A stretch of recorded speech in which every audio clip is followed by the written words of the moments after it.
you've told me over and over again that you thought 2017 would be a step back year for Jim Harbaugh and Michigan because of how much they lost to the NFL and that the offense was kind of starting from scratch. 5 losses, though, is not even close, remotely close. That's to a step back. That is a step in a hole type situation.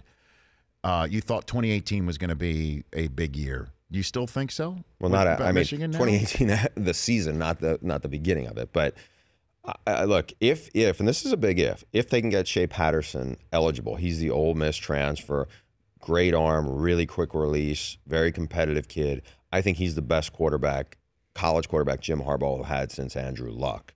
But you got to get him eligible. If NCAA doesn't clear him or he doesn't get a waiver, I don't know if they have it in Brandon Peters or Dylan McCaffrey. Well, I think Peters, and it may be fair or not, I don't know. I think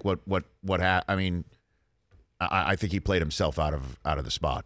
Personally, you got to see what these other young kids that are coming in that Harbaugh's. You got McCaffrey's younger brother.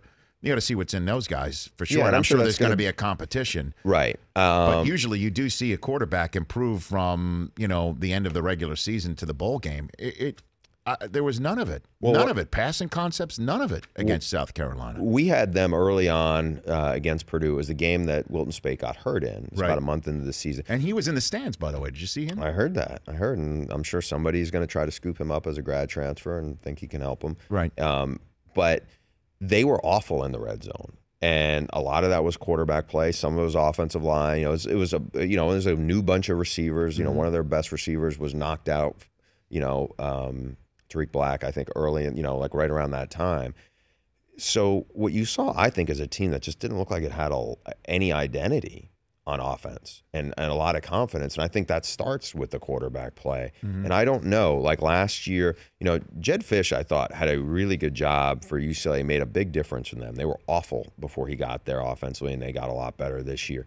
He left. He was a passing game coordinator at Michigan, and he came to UCLA, and Pep Hamilton, who'd worked with Jim Harbaugh at Stanford, he came in, and something just didn't click there, and I don't know what it's going to be like going forward, because I think they're going to have to make some adjustments because the rest of that league is not getting worse. Penn State, they're either going to lose Saquon, but the quarterback's still there. They're getting better. Scott Frost is coming in from Nebraska. He's going to make them better. Wisconsin's going to be good.